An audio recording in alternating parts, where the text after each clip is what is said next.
There's a lot of confusion on how Season 1 is going to work in Diablo 4. If you're thinking about playing Season 1, or you are going to be playing Season 1 in Diablo 4, then I hope this video is going to educate you on how to get prepared, what to expect, and how to get a jump start on Season 1.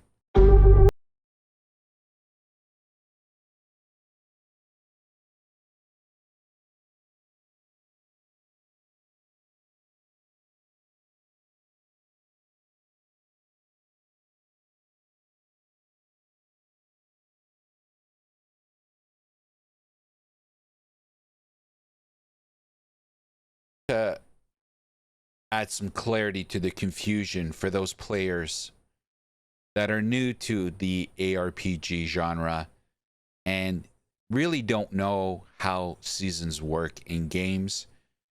And actually, a lot of people are visual learners and they absorb more by visually seeing than hearing.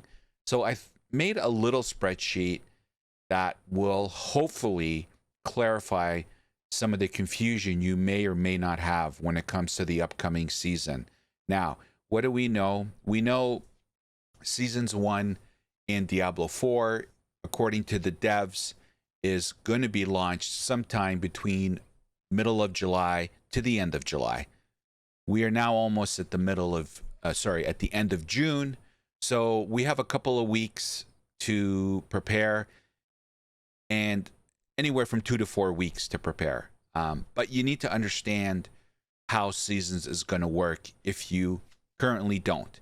So let's start with the basics.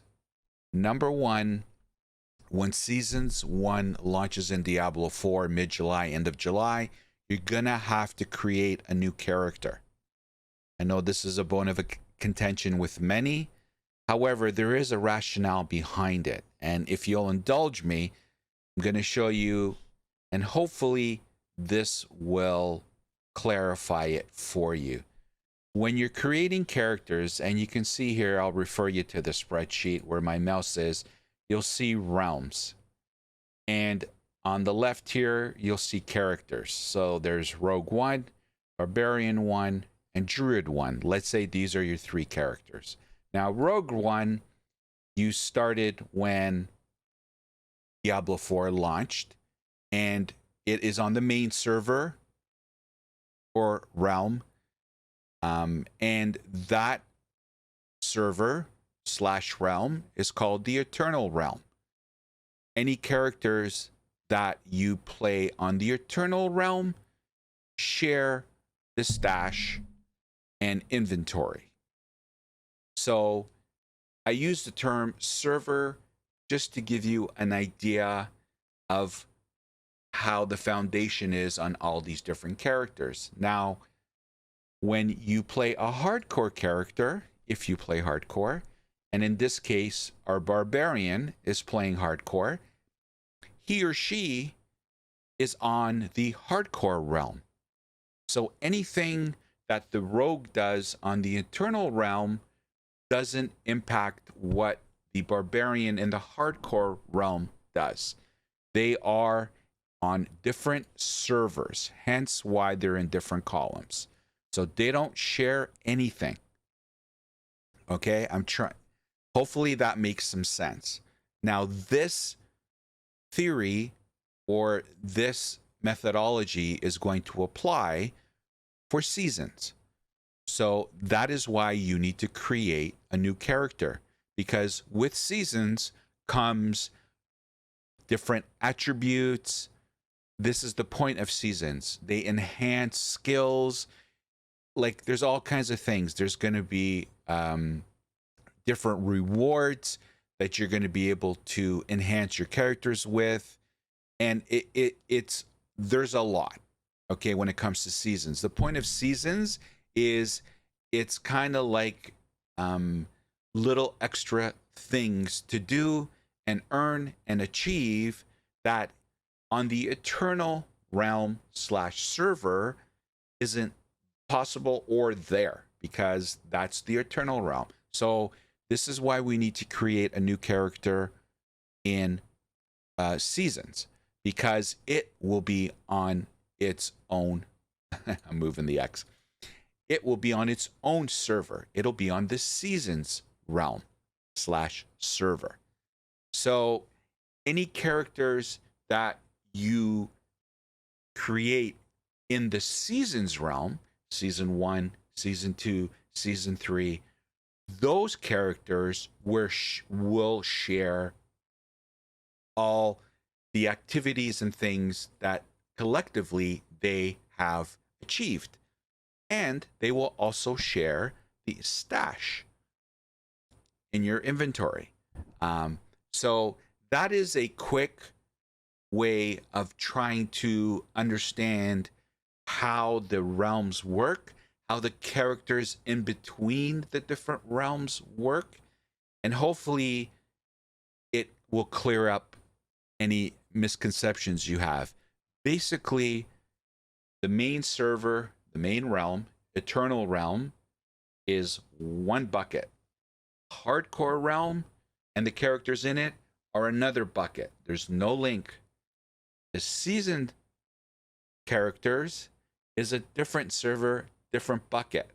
So for seasonal characters, there's one caveat, and that is typically seasons last 3 months. At the end of the season, your seasonal character will be transferred from the seasons realm to the eternal realm because the season is over. Okay? Your character's not there anymore because the season ended. However, when a new season comes, whatever you have in your inventory, whatever renown you have, now that will stay there. Okay?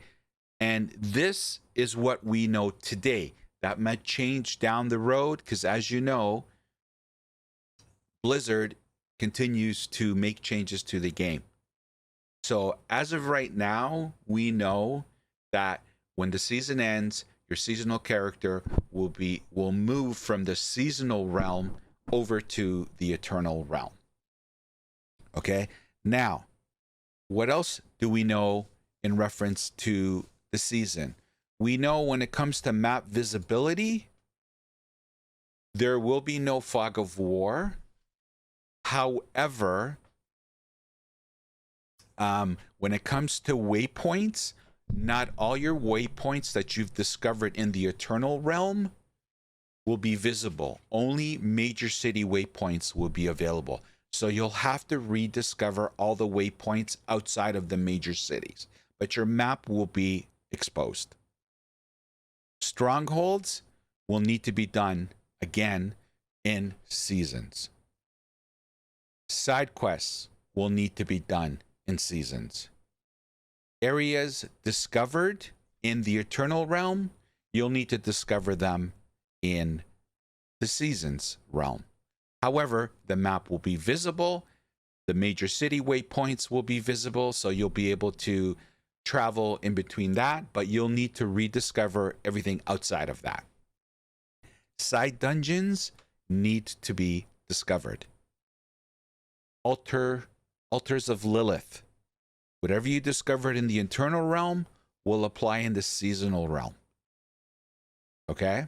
So this is why it's important that you can get a jump start to the season by your main character on the Eternal Realm discovering as many Altars of Lilith as possible, because inherently when we discover Altars of Lilith, there's many things that happen, but one of the major things that is really free money to our characters is the fact that every time we discover Altars of Lilith, it's bonus stats to our players.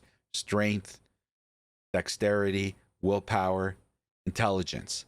These are all things that, would you rather prefer to start with 0 by not discovering any Altar of Lilith, or would you rather have these stats buff right away when you start your seasonal character? Okay, so you can get a jump start right now by doing your Altars of Lilith on your main character on the Eternal Realm, which will move over to the seasonal character. And we're going to get into that a little bit, and I'll demonstrate how it helps. So season comes with changes to the game with unique seasonal attributes. There's going to be a battle pass. There's going to be potentially a new tier.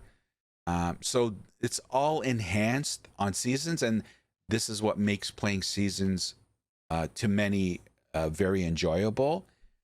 Regarding the Altars of Lilith, okay, I'm going to demonstrate how this works, right? So as you can see, I have 1, 2, 3 characters that are on the internal realm. This is my main character. And then, as you can see, I started 2 hardcore players. They're on the hardcore realm. Now, the fact that I started a hardcore character, 2 of them, okay, if I were to create a new character, okay, it doesn't matter. We'll pick a sorceress. Okay, we'll finalize here, whatever, finalize. Let's call him Joe. Okay, we'll pick this. It's basically telling me this is hardcore. If you die, you lose everything. Understood? Now remember, I've already started hardcore character. Okay, brand new character, right? I already have 13 strength, 18 intelligence, 16 willpower, 17 dexterity. I haven't even killed 1 enemy in this new character, Joe. Okay? Why is this? Is because of my renown. Okay? I discovered Altars of Lilith on my previous hardcore character, so I've reaped the benefits of that. Okay? So this is why it's critical for you during the 2 weeks or 4 weeks that Seasons is going to launch, that you get the Altars of Lilith. This way, before you even swing a sword or cast a spell, you already have attack power, armor, and life, and these stats to go with it. A huge bump starting off. Another attribute to the season is the battle pass, which we've seen screenshots of what it potentially will look like, and here is that example of the screenshot of the battle pass. Now the battle pass is some people are referring it as pay to win, but please note the battle pass is free. However, you can purchase a premium battle pass, which will give you access to earn the rewards on the battle pass line where the lock appears. And just know that so far what we know is all those premium battle pass incentives are all cosmetic. So the choice is yours whether or not you want to purchase the premium battle pass. But again, this is an attribute to the season that we don't have on the internal realm. So again, it's another enhancement to the gameplay where you can achieve these rewards by doing whatever activities the battle pass is asking you to do, leveling up, discovering certain areas, achieving a certain level, whatever it is. So again, this is an attribute of the season. We also know that we are going to have chapter rewards, where again, another enhancement to playing the season realm and seasons is the fact that we have these reward systems built into the seasons realm. And in this case, we've heard that there's going to be chapter rewards. And as you can see here, there's many levels. These are the objectives. Apparently, this is what it's going to look like. This is what we know as of right now. But the one thing that you'll notice over here is that there is a legendary aspect that you can earn. You have to complete 9 objectives to earn rewards and unlock the next chapter. So again, another attribute to the season that we're going to inherit and have if we play seasons that we don't have on our Eternal realm with our main characters. So I hope you found this video informative. If you are playing seasons, well, I'll see you there. If you're not, then maybe this video helped clear up some of the confusion and might give you the information you need to decide whether or not to play. All we know is that seasons will have attributes to it that we don't have on the Eternal realm or the Hardcore realm. We're going to be given challenges and rewards that are seasonal based. So it's going to be fun to try to get those achievements and see what it does to our characters. That's the fun of playing seasons. We don't know what bonuses, perks, attributes we're going to be able to play with during the 3 months that a season is opened and playable. So hopefully this has equipped you with the knowledge. If it hasn't, please ask your questions in the comment section. I would love to address them, and I'd happily answer them if I have the information. And if not, you already know you're going to be playing. Great. We'll see you there. And thanks for watching, everybody. I really do appreciate it.